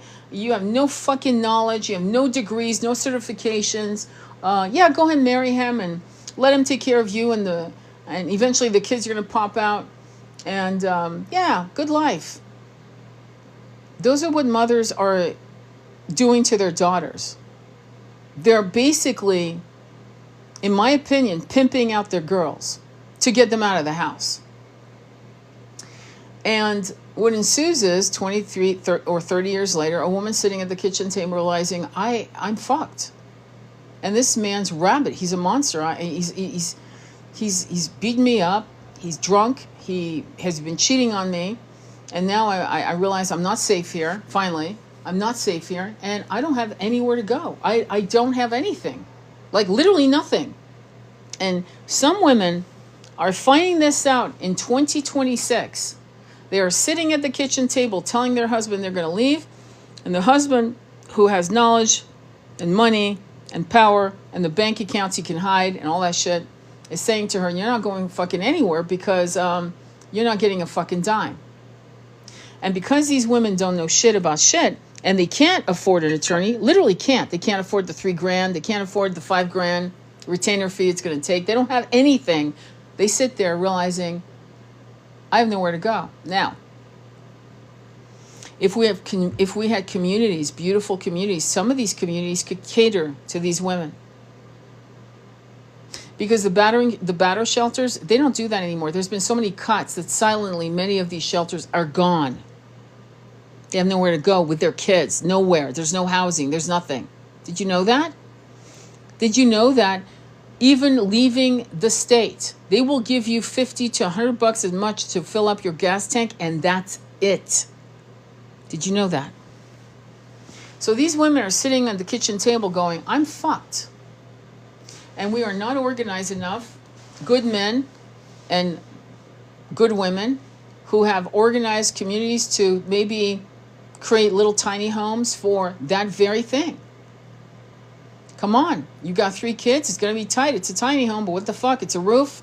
Your independence, we'll get donations of cars. We'll help you with your resume, and your ass is going to go out there and work. And eventually we'll help you find an apartment for you and your kids. We'll get you on the system. But do you get what I'm saying? They don't have a place to crash land anymore by design. Racism makes people stupid. Actually, racism is a sign of stupidity, actually. And the problem with many of these women is that many of them have been raised in that machine so that they alienated themselves from other wise ones because they had different colored skin. And now they don't know where to find help because they are in their own compound of same minds, and they're trapped. Funny how racism works that way. Because you see, they're surrounded by people who think just like their husband. Other women, Stepford wives, right? Who think like that. Yeah, follow the rules, be a good wife, shut up. Shut up. Do what you're told, you'll be fine. And the ones awakening, I can't imagine the horror. It must be like living in a Twilight Zone horror movie. They have no idea where to go. None. Okay? So racism is something debilitating to levels we can't fathom until we follow the money and we follow the breadcrumb of this cultish brainwashing. Because racism is a cult. It's a cult of supremacy. There was a guy who belonged to the Triple K whose probation officer, I reposted that story, whose probation officer was a black woman who didn't judge him. She was human. What a concept. Of course she was human. And he could not deny her humanity anymore, and they're best friends. He had his little, sign on his chest, that well-known German sign, removed from his chest. She saved his life. Do you know why she saved his life, this black woman? Because she gave him his humanity back by showing hers so beautifully that he couldn't deny it anymore. And he couldn't be part of that fucking machine, this brainwashing cult. You see? So any racism, that's not our fight, it's their fight. Any racism, Palestine, that's just, I don't care. I don't know. You know what I loved about Muhammad Ali when he refused to serve in the Vietnam War? He said, they never call me the N-word. I got no problems with them. They never hurt me. They never hurt my people, because that's how he had to talk in the 1960s. That was the only time he said it's not my problem, meaning it's not my fight. And he didn't say it to say, I'm not going to, he didn't want to fight to oppress other people of color. He was not going to do it. And so you people out there who are people of color, you who are actually being the rabid dogs of the machine, learn from Muhammad Ali. Because Muhammad Ali didn't go to Vietnam because he was afraid. He didn't refuse to go to Vietnam because he was racist against the Vietnamese. He was like, why would I harm people who never harmed me? What an idea. What an idea. They never harmed me. Why would I go there and harm them? They've never harmed me. And he gambled big. Watch his movie. Go watch his movie. Okay? There are a lot of movies that you need to watch that are very important to you deconstructing the innate racism that has been plugged into us like a chip, a virus chip in our circuitry. You need to fucking antivirus that shit. You're going to have to hack out of it. And once you hacked out of that, then you can hack into, the infinite knowledge of the Akashic, the infinite knowledge of all the knowledge that's in the ethers. You'll get downloads. You'll, in fact, read the book Mind Power into the 21st Century that talks about the holographic universe. I repeat myself because these are like primer books. They're primers for people who are hacking out of their bullshit. Mind Power to the 21st Century. It's on my playlist, on one of my Ascension playlists you can look at on YouTube. I read it. And how these scientists downloaded all these fucking inventions. They didn't go to the chalkboard and figure shit out. It was downloaded to them. Through dreams, through aha moments, downloads. Yeah. Not through calculations, believe it or not. So everything you need to know about how to access the infinite is at your fingertips. But before you can do that, obviously, if you had a virus in your computer, you'd realize, oh, I can't access the internet until I get rid of the virus. Well, there you go. The virus is racism. It's misandry. It's misogyny. You get me? Misandry as well. By the way, that's not women. No. Hate of men is hate of men. Especially if you're a woman raising boys, you shouldn't even be playing misandry games. Not at all. You're going to fuck these boys up, and they're going to fucking hate you and hate women if you keep doing that shit. You're actually doing the opposite. Calm the fuck down and talk about humanity to your boys and to your girls. Humanity. That's what you're supposed to do. Because if you're not, you're going to raise assholes. You're welcome. Thank you, Chad.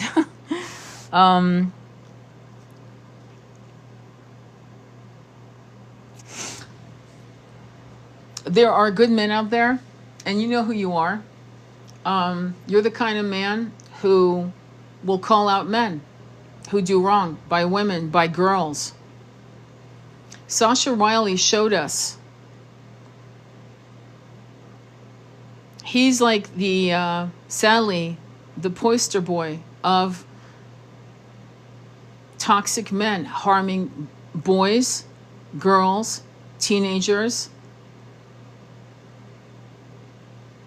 This patriarchal toxic system has harmed a lot of boys and turned them into either animals or turned them into basket cases or turned them into good men. Okay? Not everyone that's been violated by men turns into a serial killer. A lot of us have been damaged, and we don't grow up to become perpetrators because we were damaged.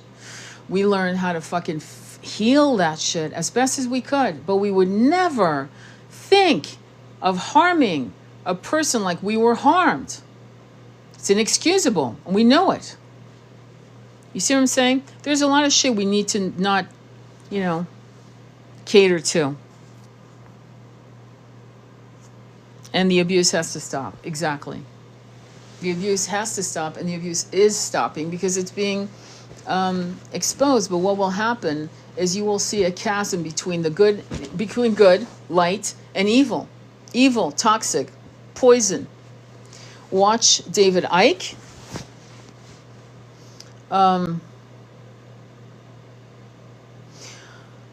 Yeah, he's a good one to watch in terms of what the machine is all about. It's going to be hard to stomach. Some of the shit he says, you're going to like, you're either going to go, oh, he's full of shit, or you're going to go, I got to take a break. I can't listen to this. There's a reason why his YouTube channel was banned for almost 4.5 years. There's a big reason. And it wasn't because he was scandalous. It was because he was telling the truth. So, anyway, I'm going to go. I want to thank you all for being here. Any questions or comments? Thank you for your comments. Thank you, Chad. Please follow me on YouTube at Sacred Intimacy Tarot. I have a lot of things on Ascension, what to look forward to, what you can expect. But the following movies are the Tuskegee Airmen with Lawrence Fishburne, The Green Book with Viggo Mortensen, who was in the Lord of the Rings. Hang on. I'm trying to remember another one that I said. Hang on. The books to read are always the same books. Well, actually, I'm going to give you some new books. I've been talking to you guys a lot about The Lost Year of Jesus, only because I want you to deconstruct that as well. I'm going to read you names of the people that saw that Jesus lived and studied in India and in Tibet. It was documented let me give you the actual dates, because I want to give that to you. The book itself is called The Lost Years of Jesus by Elizabeth Clare Prophet. You can buy it on eBay for like, I don't know, $10 free shipping. There's no excuse not to have it. The book is absolutely exquisite. But let me give you, okay, here we go. Buddhist scholars documented the life of Saint Isa 2,000 years ago. Nicholas Notovich discovered the long-lost documents in 1887 in the Himis Monastery in Ladakh. By the way, I did a couple readings of this book, and you can find that on Ascension. You can also find it on the playlist of Yeshua and Mary Magdalena. But let me continue. Nicholas Notovich, 1887. Swami Abhayananda published a Bengali translation of the Himis manuscript in 1929. Nicholas Roerich quoted the same verses in a 1929 travel diary of his Asian experience. And in 1939, Elizabeth Kaspari, a Himis Lama, said, this book says your Jesus was here. And then an admiral in 1959 also saw proof of the documents that showed that Isa, a.k.a. Yeshua, had been studying in Tibet. Now, why is this important? Well, because we've been lied to, and lied to, and lied to, and lied to, and lied to again. We will come to a point as a people where race will no longer matter. We won't give a fuck what race. We won't give a fuck if you marry a man or a woman. What we'll care about is, don't touch the fucking kids, you're good to go. Don't harm any sentient being. Don't torture animals. Don't harm anything, anyone. And we're getting there. We're walking towards that reality. But before we can walk towards that reality, we have to atone for what we did in our past lives. That doesn't mean, oh, we're sinful. It's to me, I need to remember. You've had thousands and thousands. You're not going to remember every fucking life. Let's be honest. But at least realize and take responsibility for this insanity that was something that promoted racism and misogyny that became misandry for, the result of misogyny is misandry. That's just women saying, well, fuck you back. You can kind of understand that aspect, but it's still revenge to revenge to revenge. But once you understand all that, once you come to the realization of what was really the reality, or the Tuskegee Syphilis Project, that's the other documentary you need to look at. Tuskegee Syphilis Project that came out against African American men giving perfectly healthy African American men syphilis to see how it would destroy them. And allowing these men to have sex unknowingly with other women, black women, and basically spreading syphilis just to see how it would go down. But by the way, that was done for science. So if you don't know that, as an American, I don't care what race you are. I don't care if you're Korean American, Japanese American, African American, white American. I don't care.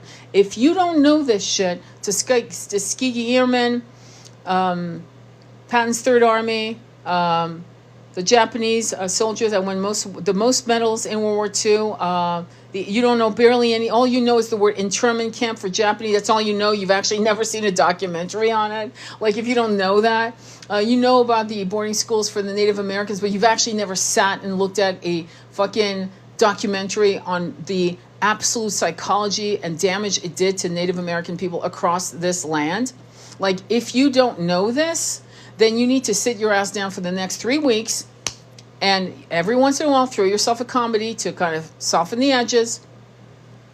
But you need to do this. I don't care what color you are. Actually, I don't. And then you'll see when you say, well, I can't believe this is happening to me, you'll realize why people have said, well, really? Not you, but it sure in the fuck happened to me and my ancestors. You'll have more empathy and less, I don't know, pushback, defensive attitude. You'll be, I'm sorry, I didn't know that. I just heard about this morning. That is so horrible, so sad. Yeah, and the whole aspect of it. Oh, you're so sweet. Love you too. The whole aspect of it, what you guys you fail to understand is some of you were those Native Americans that went into those boarding schools. Don't you get that? Do you know, I'm not saying this to make you guilty. I'm saying you were that person that went into boarding school as a 9-year-old Navajo kid, getting your hair fucking chopped off, basically crying and not knowing what's going to happen, being slapped. And God knows what else. And you know what happened to those boys and girls. If I'm telling you to look at this, you might have been that Japanese child that was put into an internment camp and didn't survive because you got whooping cough. Do you understand? I don't care what you see in the mirror today. And if you're attracted to a certain thing, a certain historical thing, you might actually start violently remembering it through your somatic body. That doesn't mean, oh my God, I don't want to feel that. No, feel it so you can purge it, so you can be free to go into 5D. Don't you understand that denying the trauma you could have gone when you were incarnated as a different race, experiencing injustice, that you want to purge it once and for all so that trauma can be released into the ether, so you can move on into this incarnation to walk into a 5D consciousness planet? Okay?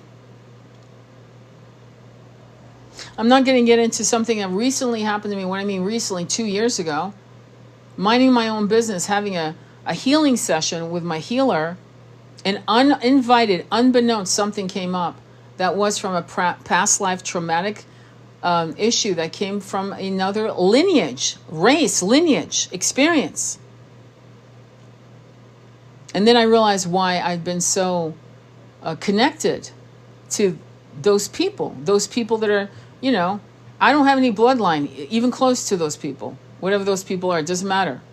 I don't want to say anything specific because I want you to understand how this shit works. So when you do this work, be aware that you are whatever race you are today, but some of this shit you experienced when you were another race, being your people being destroyed, harassed, hunted, savaged, brutally destroyed, your whole villages, could have been. I had a client who actually was in Vietnam in the 1950s before he was born here as a white man. But he was in Vietnam as a Vietnamese being brutalized. Do you see how this shit works? Now you understand why I started out with what I did. If you missed any of it, go on my YouTube channel. It'll be up. But that's what I need. I'm not trying to beat you up. I'm trying to wake you up to how it works and why it's important for you to even say, yeah, that's how it works. I don't have to go through all this shit. I can, yeah, it makes sense. Of course that's how it works. All right, my loves. I thought this morning, I do believe I was black once or twice or more. My spirit knows this. Exactly. I mean, I don't know why this would be so crazy. I mean, why would this be so crazy? Oh, yeah, I was. Of course. Of course you were. I'll leave you one thing. My husband and I we were in our 20s. In fact, we were 25. We went to, I believe we were 25. But anyway, we went to I keep forgetting the name of this place in San Francisco. And Sylvia Brown was there, and she was doing a kind of, in this whole I mean, it looked like something out of ancient Greece. So you guys who live in San Francisco, you know exactly what I'm talking about. It's overlooking the Golden Gate Bridge. Anyway, so we went to this building, absolutely fantastic. And she asked us to close our eyes and to go back into a past life. And one of the past lives, he was a Roman soldier, short, like stocky, muscular. He wasn't a soldier, excuse me, he was a commander. And he was fighting in a battle. It was pretty bad. Black hair on his arms, forearms, the whole bit. And I remember afterwards, we talked, we took a walk back home, which was like fucking 2 hours away. But we used to do that all the time. We used to walk through San Francisco like nothing. Anyway, he said, I also remember why I wanted to be black in this life. I go, why? He said, I just thought when I was a Roman commander, I just saw Africans and I thought they were so fucking beautiful. I thought they were so noble, so beautiful. I just loved their skin. I loved that. And he was that. He was 6'2". He had these beautiful emerald green eyes. People always thought he had contact lenses. He had this beautiful face with the Native American firmly embedded in his face. And his skin color was that reddish chocolate color. And he was everything he had admired. He had come back to be that in a country that treated him like he was less than human. That's right. And women who were attracted to him, who fetishized him. That's right. The irony of ironies, right? So I shared this with you because you need to understand how this shit works. And I don't think people really talk about reincarnation the way it should have been. I do not like Edgar Cayce. Don't read his shit. He's a fucking racist. He's a fucking racist. He came out of Kentucky and he was a racist. Supremacy and spirituality is a fucking joke. And yet, it is a problem in the New Age community. You need to be comfortable in being your own shaman, your own guru, your own teacher, or to listen to people, I'm going to say it arrogantly, like me, who don't believe in supremacy, who don't believe in a hierarchy, who don't believe in a caste system, who don't believe in lineages. My lineage came from blah, blah, blah. I don't believe in lineages. If I tell you who I studied with, it's just so you know, I studied with this person, that's it. There are people who have never studied. In fact, I had a healer come to me to do body work on me, and I said, you're the fuck.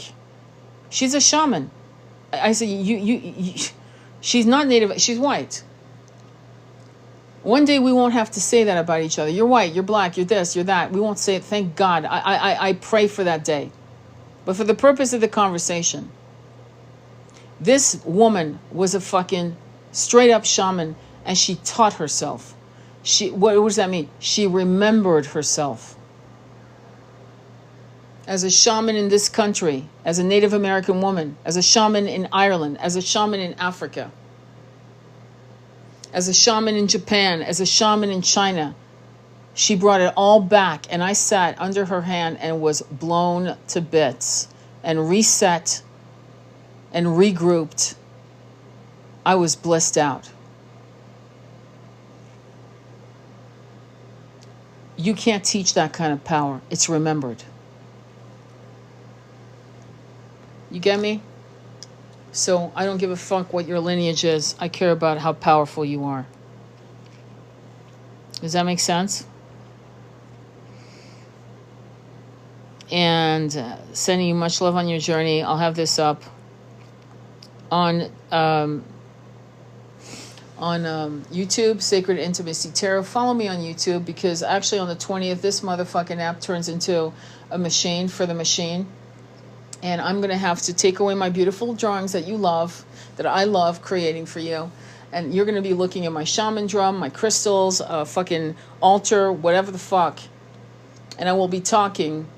It won't be as nice, but you'll still hear the truth on YouTube. So follow me on YouTube. And once I start going live, I'll let you know on this whatever machine they're going to build. And I will actually most likely only print and publish old tapes that I've done before on this thing, and announcements on when I'm going to do a live on YouTube. But I'm not going to do lives here anymore, because it's not going to work. Okay? I'm not going to make this machine money to continue the machine. Build your communities, my friends. Get on Telegram and build your group. Make sure you have a diverse group of races and religions. Make sure. Make sure. If you don't have a black person, go find one. If you don't have a Hispanic person, go find one. If you don't have a white person, go find one. Go find one. We do not want to continue homogenizing our spiritual journey. That's the stupidest shit I've ever seen. It's Hopi prophecy or nothing. That's it. We're either going to be the rainbow warriors, shamans, children, or nothing. It's all or nothing. And we have to claim it all. So that I never again have to fucking say this was this colored person. I don't want to say that anymore. I don't want to say that. I want to say this person was, and you can imagine whatever the person is, but for the purpose of these conversations, sadly, we still have to kick rocks in 3D.